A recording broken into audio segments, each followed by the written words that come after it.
since America with Eden Cornell. Yeah. And good morning, Common Sense America. It's Wednesday. It's March the 22nd. We are in the last week of March. And my gosh, I can't get over it. Yesterday, it was frost here in Eastern North Carolina with layers of gloves and hats and scarves. And this morning, it is almost 60 degrees and we're headed into almost a high of 70. Do I sound like a weather woman? Yeah, I probably do. Hey, it's so good to be back with you here at Common Sense America. We have some great shows for you today, tomorrow, and Friday. Yes, we have been off Monday and Tuesday. We've had a crazy week here already, and it's only Wednesday. But you know what? God is good. He is God, and we have a great day ahead of you for your family, for those kitchen table discussions, for those community discussions. What's happening at the local level, what's happening at the highest levels of government, what is happening here in our United States of America. We have some great young Americans joining Common Sense America here this morning, this beautiful Wednesday morning. And I tell you what, one is a brand new guest. You have never met this gentleman before, but he is a brilliant young American wanting to serve the next conservative president of the United States. Yes, I say conservative, the next, yes, conservative Republican president of the United States. And you know, and I know that's what we need right now in this country, in the Oval Office. Whether you are on the left, whether you are on the right, whether you are right dead smack in the center and you're trying to figure out what the world's going on with the United States of America, well, I'll tell you what, Spencer with Project 2025 under the Heritage Foundation will be joining us at 9:15 this morning to talk about the next generation of leaders preparing for the next Republican president of the United States. Can you tell I'm excited? I am excited because you know what? We need new leadership in that White House. We need new leadership in Congress. We need new leadership in this United States of America. Whether you live in Virginia, whether you live in California, whether you live in Ohio, you and I all know that this country is looking for a leader. And Project 2025 is here to tell you about what they're going to be doing to prepare our, yes, young Americans who still love country, who still love God, country, and family, who still love patriotism and what it believes to serve as a public service, as a public servant. They are going to be talking about what they are doing. They've been traveling all over the nation talking about what is happening with Project 25 and the brains behind what they're doing, the pillars, the books, the studying, the academy that they have come together to explain to you and me this morning. Also, something else I'm very passionate about is my faith.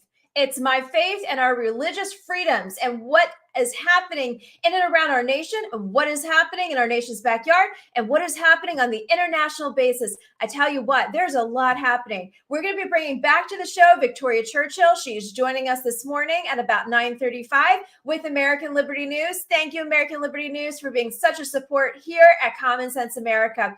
You know, in the next couple months, we're going to be doing some really great interviews, and we have a lot to bring to you. Tomorrow, brand new guest. Actually, tomorrow, two brand new guests. We have Young Voices coming back with a brand new guest talking about schools. You know how much I love to talk about the halls of education and how corrupt they've become. Well, we're going to be talking about that and breaking it down.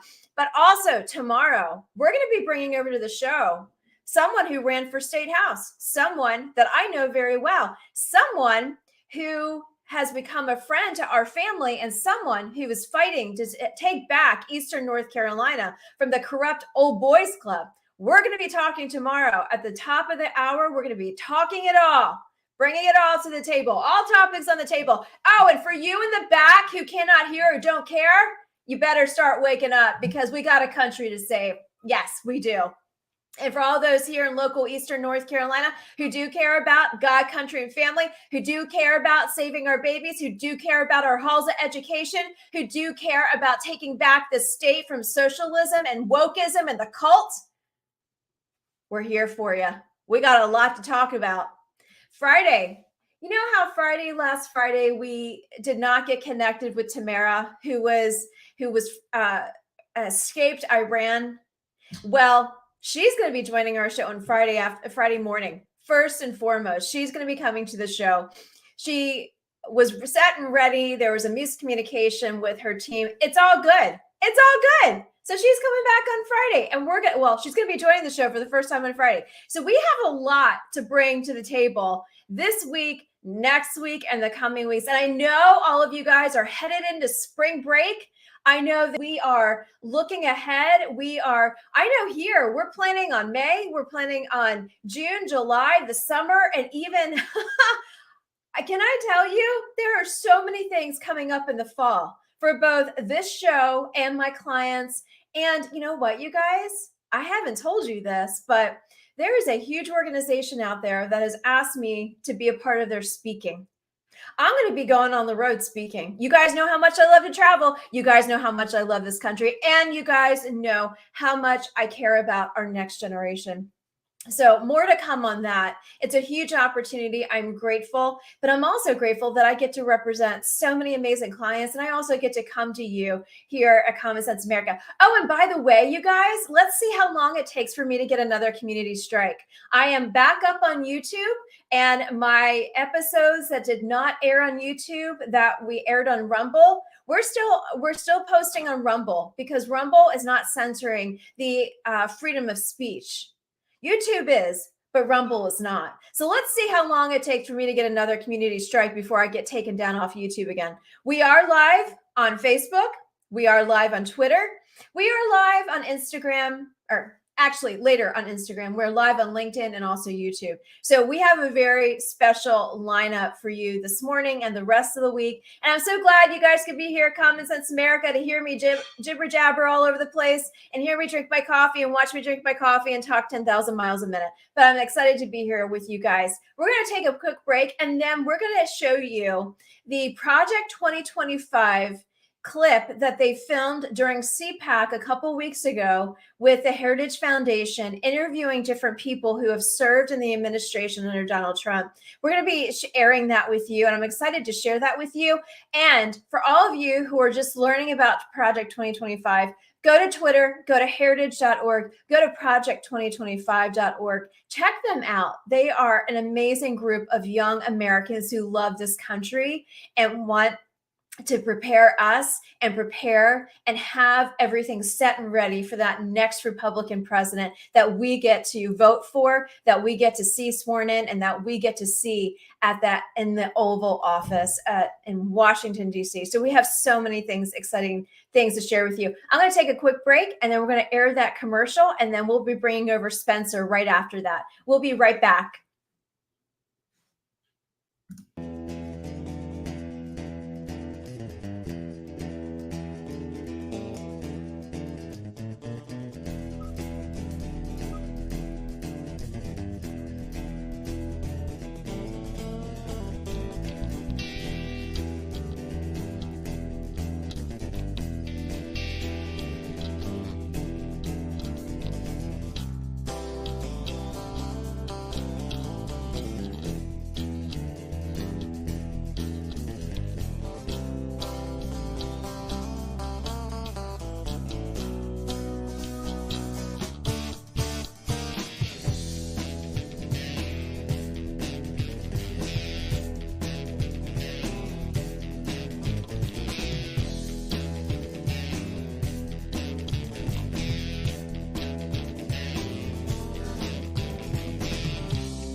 And we're back here, Common Sense America, and I am now going to, with the privilege to share with you Project 2025 and their clip that they filmed during CPAC just about a month ago as they were talking about 2025 Presidential Transition Project. And here is Spencer Chretien, who's talking to this. I want to just air this really quickly, and then we will be bringing over Spencer to the show. Spencer Chretien with Project 2025 here at CPAC. We're having great conversations. We're meeting people from all across the country who are interested in serving the next conservative president. I think Project 2025 is exactly what we need. I think everyone needs to look ahead 2-3 years out because last time it got thrust on us. He shocked the world by winning. So the transition team was rushed and we were vastly undergunned against the deep state. I saw the attempts by bureaucrats that had been there longer than I had that actually worked against the last administration. What happens usually is that the beliefs that we hold back at home somehow get lost along the way to Washington. But this is a fixable, solvable problem, and we're going to do it as part of Project 2025. It is a great opportunity for us as a movement to prepare staff and policy recommendations for the next president way earlier than we have ever done before. If we want to hit the ground running, I think starting now is an excellent idea. Just get involved, get your foot in the door, get working, and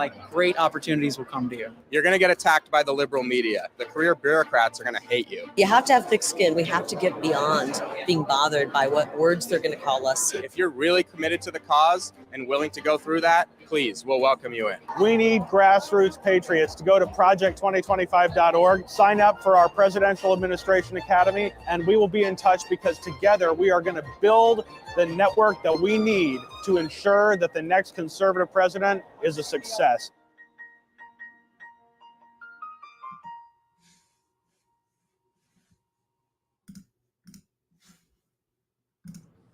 And I am so grateful and thankful to have such a powerful source in Washington, D.C. You know, we look at the news daily and we see what is happening daily to our capital, the United States Capitol. But I tell you what, this gives me hope. Project 2025. Go to project2025.org. And I am so grateful to have Spencer here with us this morning. Spencer, are you there? I am. Can you hear me? I can. So great to have you. Just aired your great clip from CPAC. Fabulous. How are things going? They are going well. It has been about 3 weeks since CPAC, and we've made a lot of progress on the project since then. And as I said in that video, what we want is for Americans who want to serve the next conservative president to go sign up at project2025.org, get involved, because we need a big and strong network of grassroots patriots to take our country back in a couple of years.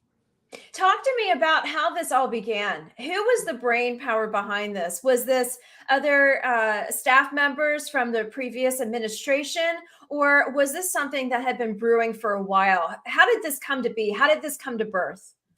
Well, I think the conservative movement has, in recent years, has increasingly understood that we need to be more organized and more prepared for the next time a conservative president is in power. So it's sort of been bubbling on the right for the last 5 or 10 years or so, that feeling. Mm-hmm. But Project 2025 really started almost exactly a year ago. You know, the Heritage Foundation is organizing this project. It's a priority for us and for our president, Dr. Kevin Roberts. And, you know, what we did was we went out to other conservative organizations. We invited them to join. This is a movement-wide effort to make sure that we get the policies and the personnel and the plans right in the next administration. Talk to us about the steps. I was looking at your website and I've heard you talk about it in our previous conversations, but kind of give my audience a breakdown. So you're talking to an audience of New Yorkers, North Carolinians, Pennsylvanians. You're talking to a lot of different people and different demographics around the nation. So talk to me about what this would present to them if there was an interest and they said, oh my goodness, I heard about this on Common Sense America. What can I do to get involved? Talk to us about the pillars and the phases that are presented in Project 2025. Sure. That's a great starting point. So it's 4 pillars of the project. One is a policy book. It's called Mandate for Leadership, and it's based on the original Heritage Mandate for Leadership, which was handed to President Reagan in 1981. This book is coming out next month. It is a vision for each federal agency over the next 4 years. What does the next conservative president need to do to achieve success at the various federal departments? And so you'll be able to buy, it'll be up on project2025.org. You'll be able to order it on Amazon. Mandate for Leadership. It's coming out next month. The second pillar is a personnel database that we're building, a personnel network. It'll be at project2025.org also within a couple weeks, and you'll be able to go create your profile, express what issues you're most interested in, where you would like to work for the next conservative president. And we are going to do the vetting ahead of time before the election, before the president takes office, so that we don't have a lot of the problems that we've had in previous conservative administrations with respect to unaligned personnel. Then the third pillar is up right now. It's called our Presidential Administration Academy. It's at project2025.org. Just click on training. And this is designed to make sure that our future political appointees are trained up ahead of time, that they know what to expect, and that they're going to be as effective as possible on day one. We've got great instructors, project2025.org for the Presidential Administration Academy. And then the fourth pillar is our transition playbook. And this is actually going to be the actual writing of transition plans for each agency. Mm-hmm. So taking the big ideas that are expressed in the first pillar, the policy book, mm-hmm. and actually going through, okay, how are we going to make this happen? Day 1, day 2, day 3 of the next administration. So those are the 4 pillars. And the call to action is to sign up for our training at project2025.org, and then you'll be invited to come into the personnel database that we're building. And we hope that this will be the funnel into the next conservative administration. No, I applaud you and Project 2025, and knowing the team that is behind it, between as well as yourself and others that we both served with in the previous administration. I applaud all of you for taking this bull by the horns and, if you will, cleaning the swamp. Because in many ways, as I look at it, as a common sense voter, as a common sense concerned citizen, as a common sense former appointee, I sit there and say, this is going to clean the swamp. It's really going to vet a lot of the things and a lot of the issues that really came to a head during the previous administration. I was looking at one of the most recent articles on your press page from the Daily Caller talking about the Presidential Academy. It looks like it just came out this month, but I'm going to read just a little bit to it. Conservative leaders have an ambitious plan for training thousands of personnel to staff the next Republican presidential administration. Project 2025, spearheaded by the Heritage Foundation, obviously based in Washington, D.C., is an ongoing initiative run by former Trump officials attempting to train conservatives to govern effectively during a future Republican presidential administration. Let me ask you something in regards to the next presidential administration, whether it's Trump, whether it's DeSantis, whether it's somebody that comes out of the woodwork. How will this affect that incoming Republican president? With the template and the academy and the books that you're putting out there and the training and the vetting piece, what are some of the finer details? So for conservatives, young conservatives like myself, or those who have been in the previous administration, or for those who served under the Bush administration, are you finding an interest in different demographics, if you will? As it pertains to, if I'm for Trump, is this something I should get involved in? Or am I for DeSantis? Is this something I should get involved in? What are the responses you are receiving as you travel around the nation talking about Project 2025? I think we've had a very good response. I think people are excited about it. I think there's a real feeling within the conservative movement that we always get the short end of the stick when we're in the government. We don't know how to navigate the bureaucracy, and we don't have the revolving door that the left does.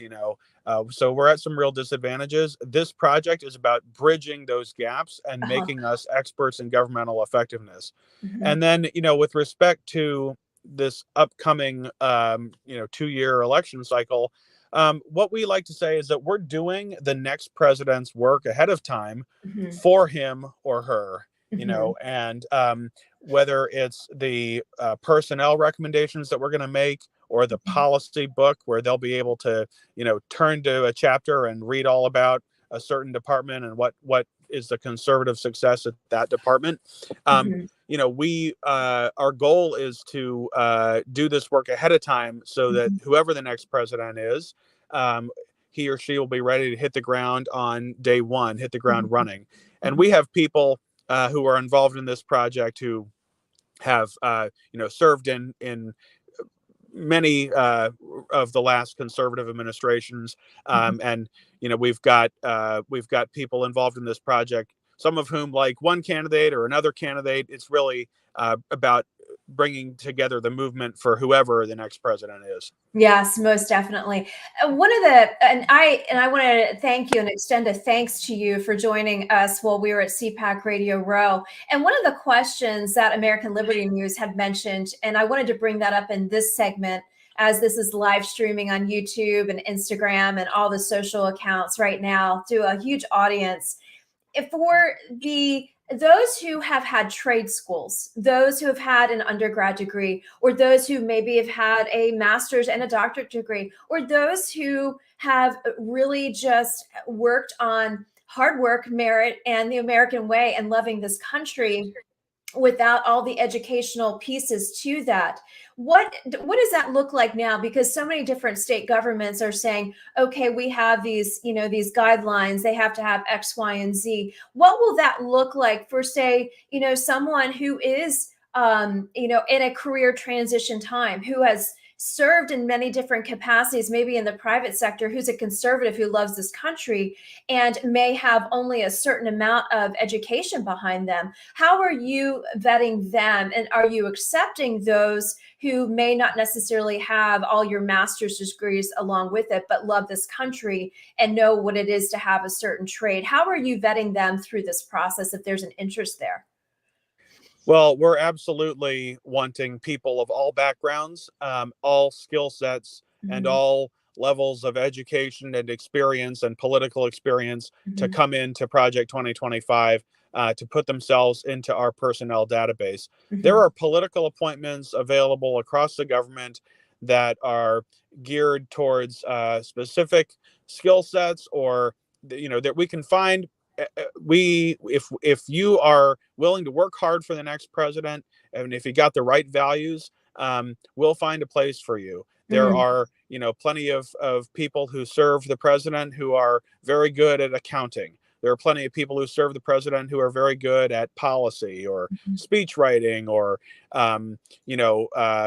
HR and administration. Mhm. Really, whatever your background is, if you're willing to work hard for the president and put in the hours, put in the time, put in the effort, and engage in hardcore political battles, Mhm. that's what we're looking for. And so the ranks of political appointees are those in the accepted service. It's not like a usajobs.gov. It's not like that. Mm. Mm. So the qualifications are assessed by the president and his team or her team, and not by the normal federal hiring process. I'm so glad to hear that. And the reason why I say that is from a personal standpoint and also on the show from a professional standpoint. I am a veteran spouse. And I look Mhm. around living in this Camp Lejeune, North Carolina community of military spouses who are very underemployed. And, the USA Jobs, portal and platform really kind of pushes to involve veteran spouses and military spouses, but yet they are still underemployed. So this is exciting for me to hear from that personal perspective, but also professional perspective, because I look around and see such a powerful community of patriots who love this nation, who love this country, and who are serving from the military or veteran spouse standpoint. And yet, the opportunities are kind of minimal. And so it sounds like from Project 2025 that this is opening up amazing doors of opportunity that will really flesh out opportunities for these spouses and for those who may have been overlooked and, through that USA Jobs portal. I know I can speak and testify to that personally. If it hadn't been for people I knew and all my years of working in the federal government and serving up there, I probably may still be stuck in a portal. And I'm not trying to criticize that, but I'm also really trying to show Project 2025, you are rising above that. You are standing out as it pertains to really navigating and looking across America, seeing all these conservative patriots who love God, who love this country, who love our families, and who want to see a Republican president be in there and make sure that they are surrounded by the best individuals. And so that really stands out to Project 2025. So I applaud you for what you are doing in your leadership roles there. Let me ask you this really quickly before we end the segment. Where are you headed? Where can we find you? I know I have your social posted on this interview, so people know that you guys are out there and I'm sharing your interviews that you've been doing. But talk to me about your travels. I know that you're on the road and I know that you're meeting with different groups. Talk to us a little bit about that. Where, I do a lot of work with Turning Point USA. So, are you engaging with a lot of those different universities as students are in preparation to graduate? Are you, going to different conferences? I know Pray Vote Stand in September is happening with Family Research Council. What kind of groups are you engaging with?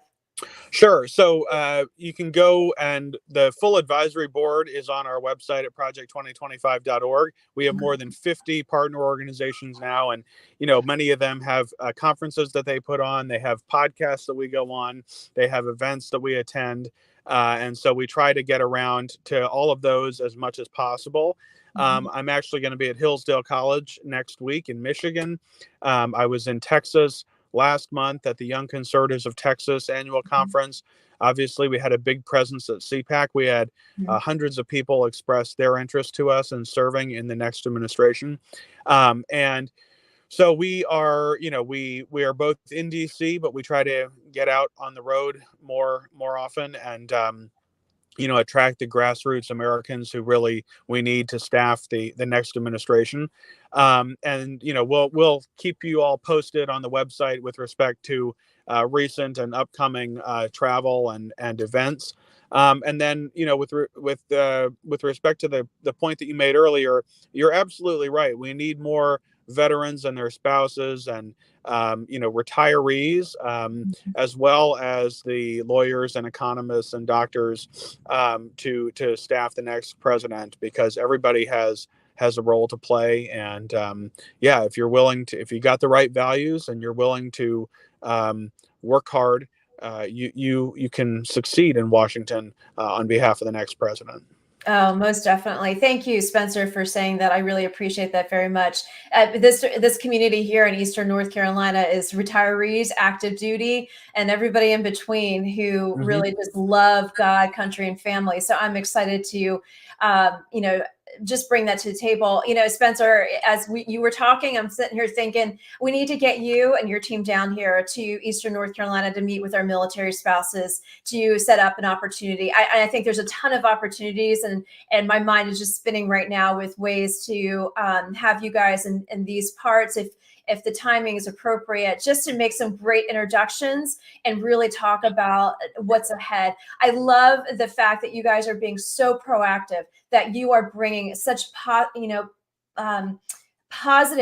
and potential opportunities to the table for this next Republican president. And as we have said, not if, but when. And that is what you guys are doing right here for such a time as this. So Spencer Chretien on the phone, who is with me right now, Associate Director, 2025 Presidential Transition Project with the Heritage Foundation. Go to project2025.org. Spencer, any final words? Follow us on Twitter. We are on Twitter, and I know you've been promoting some of our content, but Yes. Give us a follow and spread the word. Tell your friends and family to get involved.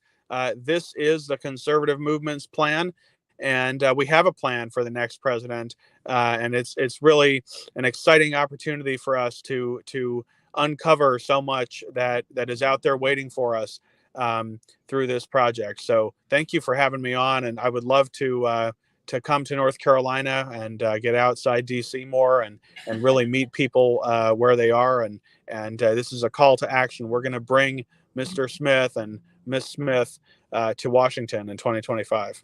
Amen. Amen. Well, on that note, Spencer, many blessings to you. Please give my regards to Dennis and Paul and the whole team with Project 2025, and we will make it happen. We will get you down here as soon as possible. And until then, I look forward to sharing this far and wide on our YouTube Rumble channels, which have increased dramatically since YouTube did censor me for a week because I talked about some truth.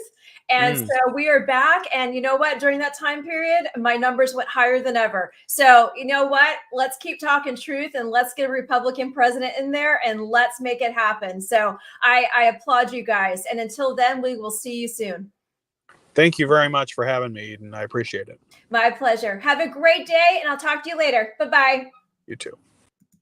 And for all those who are tuning in, this is Common Sense America. I'm Eden Hill. We just had on the phone Spencer Chretien, Associate Director, 2025 Presidential Transition Project with the Heritage Foundation. Go over to the Twitter account for Project 2025. Go to project2025.org. And also check out all of their great articles that have been coming out on their press page. Most recently, the Daily Caller did a good article about them. Also, go over to Heritage Foundation. What a great organization, heritage.org. So we have so much more ahead. I'm excited to see what God has in store. And you know what? It's not if, but when the next Republican president, and we have Project 2025 getting that next Republican president ready. So we are going to take just a quick break, and then American Liberty News, Victoria Churchill will be right over. And we're going to talk about her new article. It is religious freedom is being threatened in both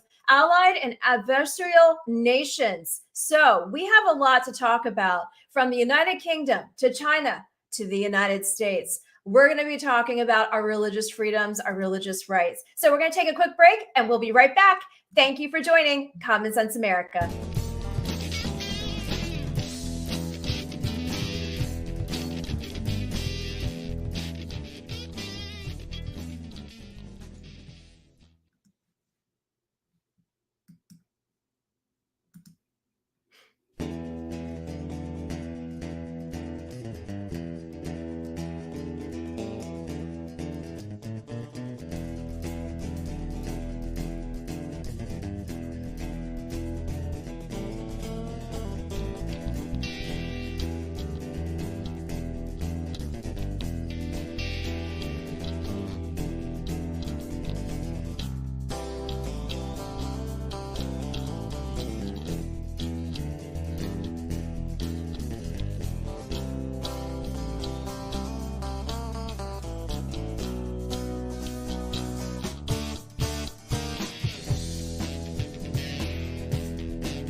And we're back here at Common Sense America. And you guys, I have one of my favorite returning guests to the show with American Liberty News, Victoria Churchill. She's going to be talking to us this morning about religious freedom and what that means internationally and also here in the United States. And good morning, Ms. Churchill. How are you?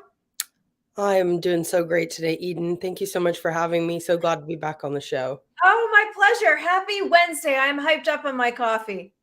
So we're good. We're good. We just had a great interview with Project 2025. And now I want to talk to you about some religious freedom issues that we have going on here. I cited your article on the platform so people can read more about the article and what you were posting. But let's talk about religious freedom here as it pertains here in the United States first. Absolutely. So, I mean, obviously this country was founded on the idea of religious freedom, and seeing that under attack from a number of different sides is something that we've been focusing on over at American Liberty News, both, with our full-time staff as well as some of our commentators and contributors that we have on the site. They've been covering things like the attacks on the pro-life centers that have been going on really, I think, over for really the past year. Yeah. I think those really kind of stepped up when we were looking at the Supreme Court, the Roe v. Wade decision. But Mhm. when we knew that that was kind of going to be coming out because of the leak that happened last year, Mhm. people really started targeting, pro-life pregnancy centers, but also other institutions that are inherently religious. And, that's definitely an uptick that we've seen, but it's not Mhm. only happening here in America, it's happening in other countries as well.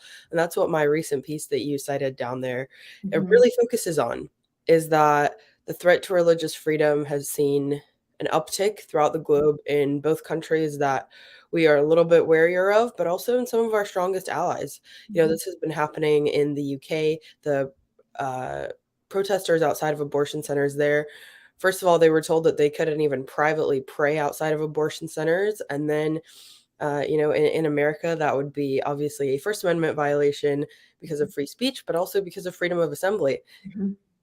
And it's also happening in countries like China, where people actually have to get permission from the government to go to church. And this one article that I cited in my piece of recently was that they actually had to get permission before every single time that they go to church. Mhm. And, I think to us here as Americans on the face, that seems pretty brash. But then kind of when you look a little bit deeper and you look at what has been happening here in America, that probably shouldn't surprise us too much at all. I wanted to read a piece in your article, if I may. In China, you cited individuals seeking to attend religious places of worship must obtain permission from the government before going to every event they want to attend.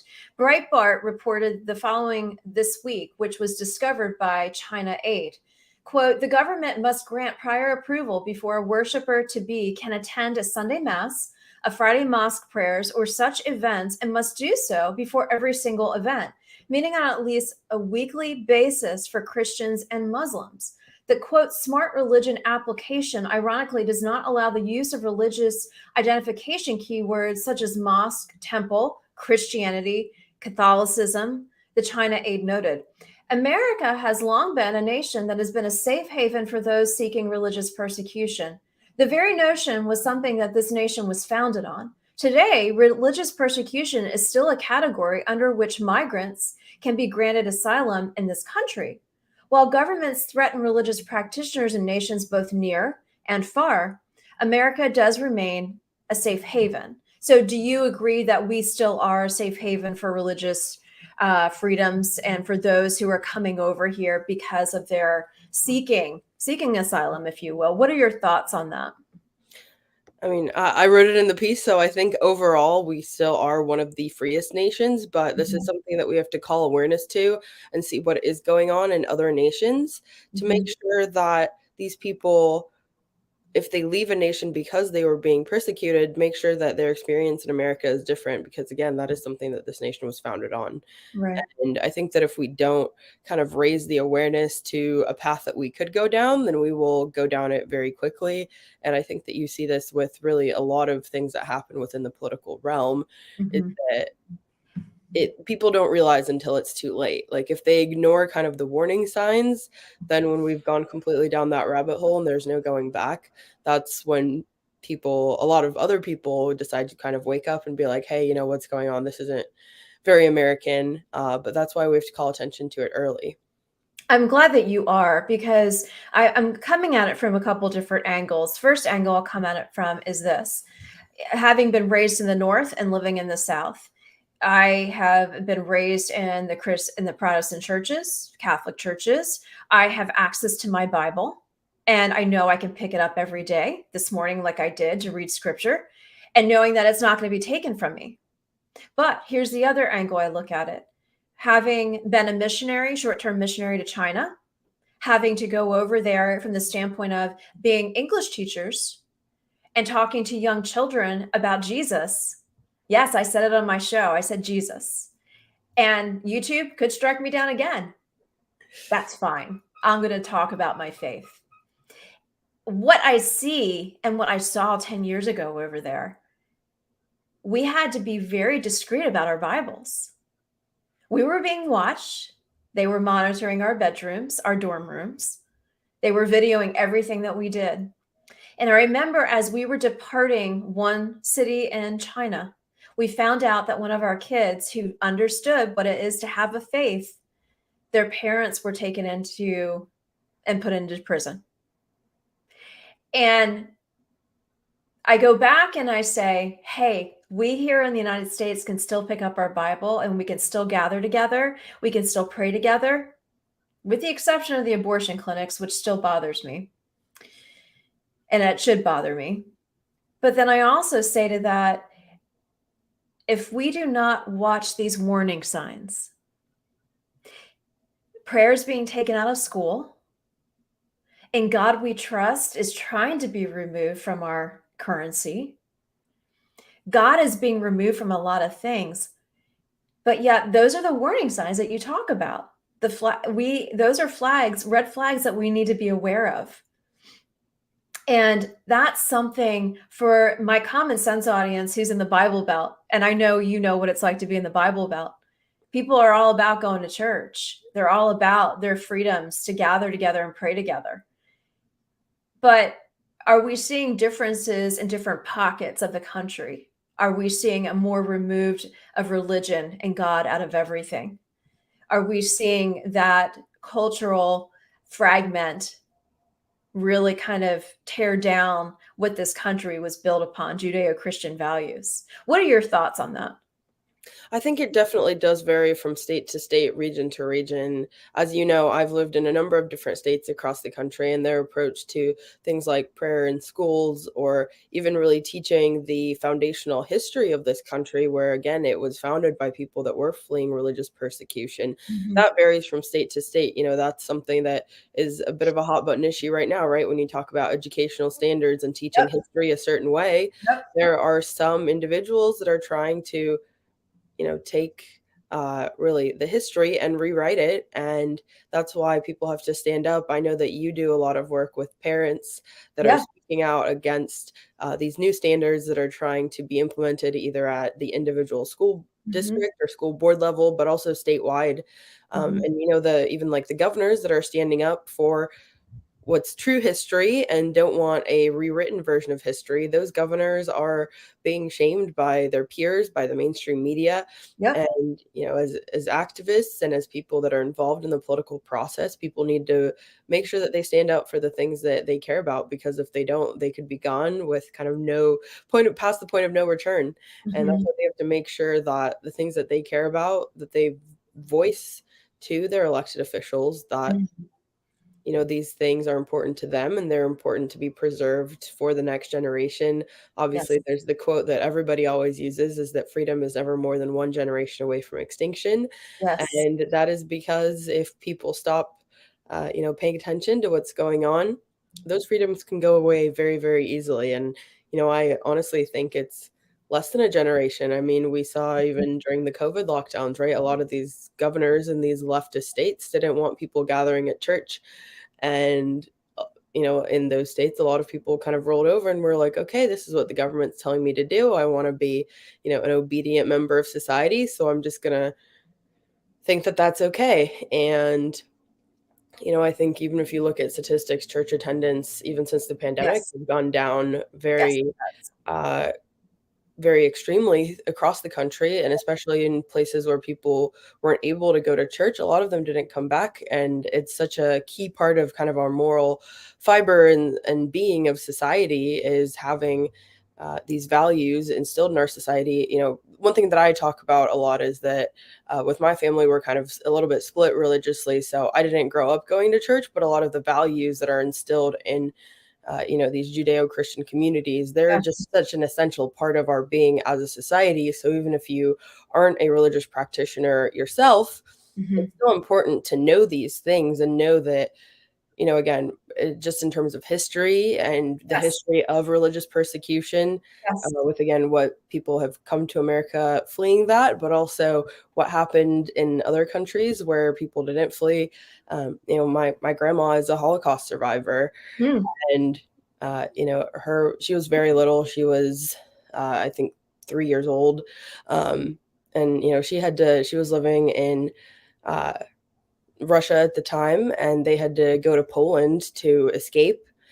And, I mean, even when you look at things of what's going on right now between Poland and Ukraine, right, you can't talk about the history of the Holocaust and really understand Poland's role in the world today Mhm. without knowing that Poland has kind of been a country of refuge for people seeking or fleeing really persecution for their identities, whether that's an identity of faith, whether that's an identity of heritage. And a lot of these things, you can't look at them through a siloed lens. You have to have a holistic picture. And when we rewrite history, Mhm. we really go away from that. And I mean, you see it, like the amount of people now that are coming out of high school that have never even been taught anything about the Holocaust. It's astonishing, and it is a key part of our global history. It's a dark part, but it's still a key part that we have to be aware of, because if we ignore history, history has a very likely chance of repeating itself. Repeating And the itself. only way to avoid that is by knowing the history. And again, whether it was the Crusades Mhm. and the Holocaust, all of these are elements of Western history that need to be carried on through generations. Mhm. One thing I admire about you and your story is that you are a first generation American, and that you can speak to seeing what happened to your family in those time periods, and how, like you said, history should not be repeated in many senses when it comes to the religious freedom piece. I'm going to switch gears. You have some announcements to make on what is going on with you in Virginia, in the great state of Virginia, and a new leadership role that you have taken over, and a lot of other things that are happening for you. I would love for you to talk to our kitchen table audience who is tuning in on all the social platforms. I cannot wait until I get striked again. It could be sooner than later. So go ahead, play with those words, and let's talk about that.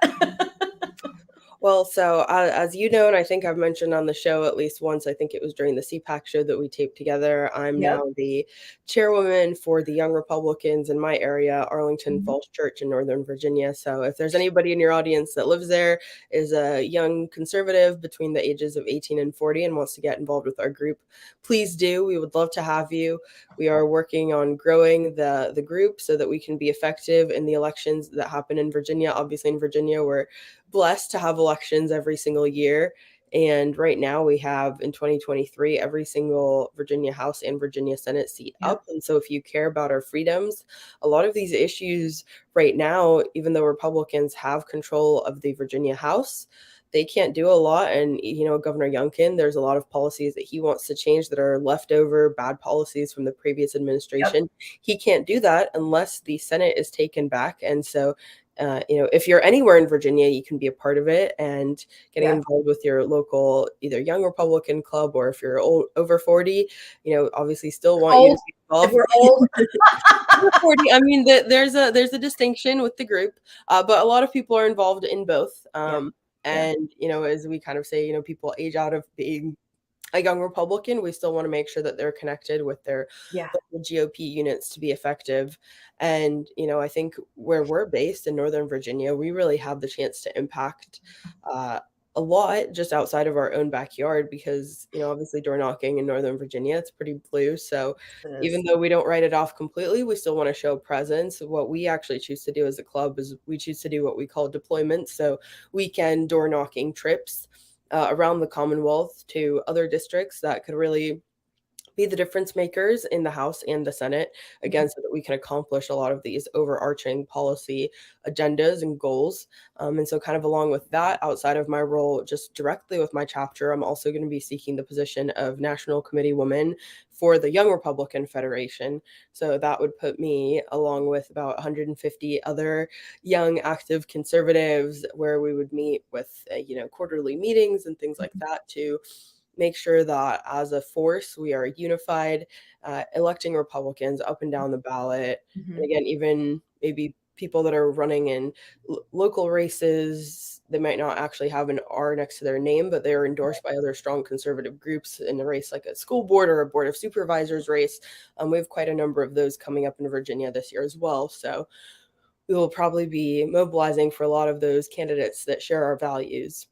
What are some of the issues that you see in the Young Republicans groups that are really kind of standing out to you across the Commonwealth?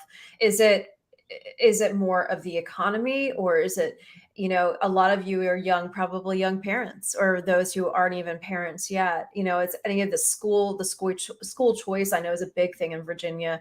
What are some of those issues? So, as a group, we don't necessarily endorse certain legislation, but we encourage members to get involved on the issues that they care about. So, Mhm. for me personally, it's gun rights. I've come on Yeah. here on this show and talked Yep. about gun rights quite Yep. a bit. And so, that's something that really motivates me to get out and be involved because, again, when you look at some of these policies that were passed previously, Virginia can't become a state that's more friendly to gun rights unless we change the makeup of the Virginia Senate. So that Yeah. is something that I'm going to be looking at this year. Yeah. But we are actually looking as a group to get more young parents involved because of the attention that we've seen on things like school board races and local board of supervisors races. There's Mhm. actually some localities in Virginia where the board of supervisors actually controls the school board. So to change the makeup of the school board, you first need to elect new people to the board of supervisors. Oh, wow. Okay. Yeah, so it's government, so it's never simple. It's always quite convoluted. Yeah. Um, but again, we are looking for more young parents to get involved, and obviously, as we grow, we have a lot more things that demand our time. Yes. But my group, we meet once a month for a couple hours for a Mhm. formal meeting, and then we also have monthly happy hours with a variety of great speakers. Sure. So it really depends on what each of your local units is focused on. We have a couple of units that are just very focused on making sure that they get their members elected to their local offices. Again, obviously for us, the demographic and the political makeup doesn't really lend us to being able to do that necessarily in our club, but that's why we are willing and able to go ahead and travel and support our fellow YRs and Sure. even Sure. older candidates really across the country. Like we had deployments in Maryland and North Carolina, as well as throughout Virginia last year. And that's something that we as a federation are known for, but also just us as a chapter. Several years ago, I think it was 2020, or like from 2020 going into 21, the chapter won the Boots on the Ground award. That was kind of before I was in any leadership role, so I can't really take credit for that, but that is kind of the Sure. pedigree of the group that I am now have the opportunity to lead. So That doesn't surprise me at all, knowing how the Northern Virginia, DC area rolls, because everyone that's on the Hill is a young mind who has a ton of energy to, go for whatever side that they're for. But that does not surprise me whatsoever that you have such a successful group there.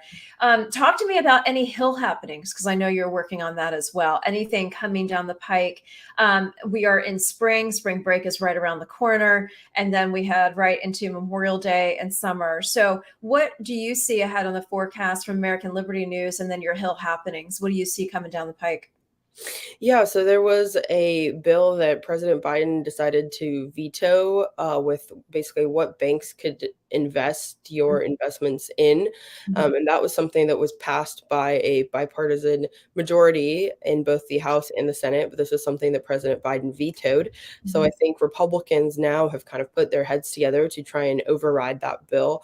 Uh, Mhm. and he saw this as like an attack on progressive values, I think was something along of what his statement was. But Mhm. there was a lot of progressives that actually supported the legislation, so that's quite a weak argument. Yeah, But it is. obviously the White House doesn't again, as we've talked about before, the White House isn't the best at messaging their priorities, but there have been instances where it's sometimes they just completely miss the mark, and even people in their own party are disagreeing with the Right, actions that they're right. taking, and this is a very concrete example of that. Mhm. Another thing that we're focusing on is the DC crime bill. So DC wanted to loosen the penalties for a bunch of crimes that were going on in the district, and That's, on top of crime rates that have escalated already. Mhm. This is actually something where President Biden has indicated that he will side with Republicans on. Uh, so it's an interesting kind of dynamic because Biden, along with the majority of the Democrat Party, they support the notion of DC statehood. So obviously for DC to be able to kind of govern itself. Mhm. But at the same time, we're saying, hey, well, or Republicans, but along with a lot of Democrats are saying, DC wants to pass this bill that is terrible. This is where, they themselves, along with hundreds of and thousands of their staff, have to go to work every single day in DC, where crime is rising up to, record high levels, and both Right. violent crime as well as petty crime. People are getting their rims stolen off their cars. Yep. And just, Yep. their cars are just jacked up on bricks, just several blocks away from the Capitol. And even areas that were safe 2 or 3 years ago, kind of since COVID and a lot of the crime that came with that and the protests and things, Right. crime really hasn't stepped back. So seeing that you also want to have the uptick in crime, but also loosen penalties, you have people that have been arrested or put on probation dozens of times that are still out there committing crimes. And Right. often they start with something small and then they end up with more violent crimes later down the line. So Right. it's an interesting time that, a lot of people are calling Biden a hypocrite for saying, well, you want DC to make their own laws, but you don't like this one, so you want to cancel it.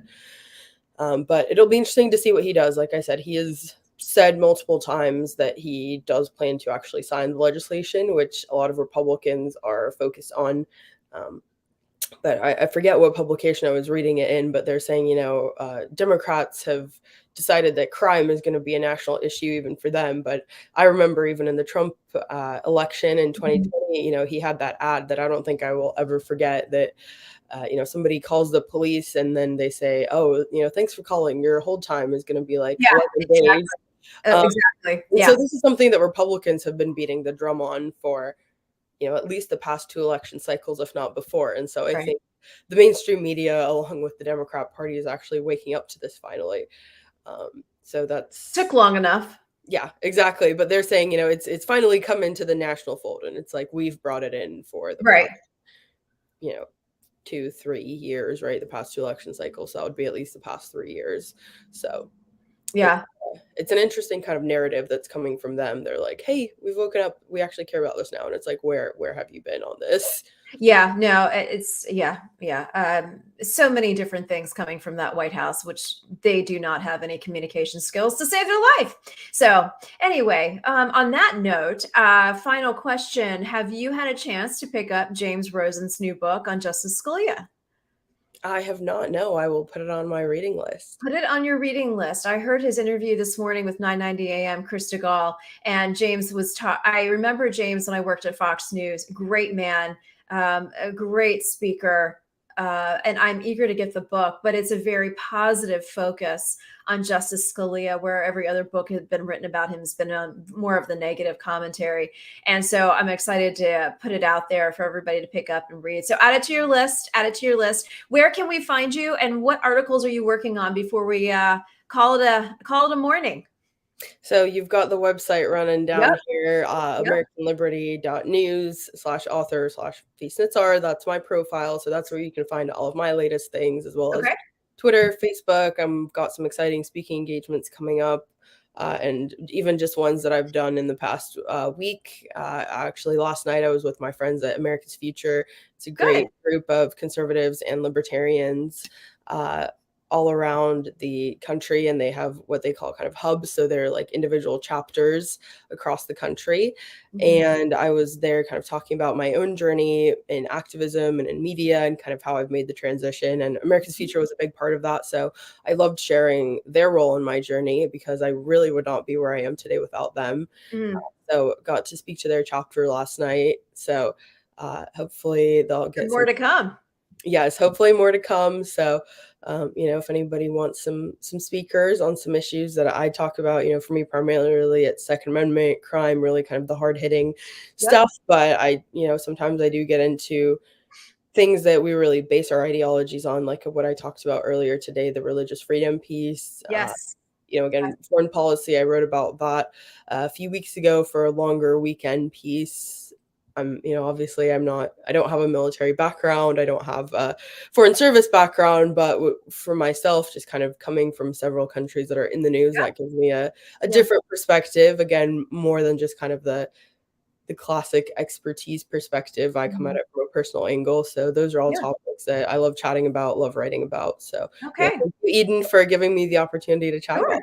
Sure. Well, thank you for being back on with us at Common Sense America. And you know what? I tell you what, our reels on Instagram are going through the roof, even more so than YouTube. So we're making an impact, whether they like us or not. We are taking this country back. And that's my attitude. And that's what I'm sticking to. And that's with 3 cups of coffee this morning. So how do you like that? I love it. I can't wait to see what you pull from this one. Oh, well, thank you. Thank you. Anyway, Victoria Churchill, thanks for being here with us. Have a great rest of your week. I'll see you soon, and we'll be talking to you. So go to American Liberty News website and check out all of their amazing things on their news desk. And for such time as this, have a great Wednesday. We will see you tomorrow with a former Reagan staff member who served in the color guard, a Vietnam veteran. We have a lot of great things to talk about tomorrow. So we'll see you then. Have a great day. Thank you so much, Eden. We'll see you soon.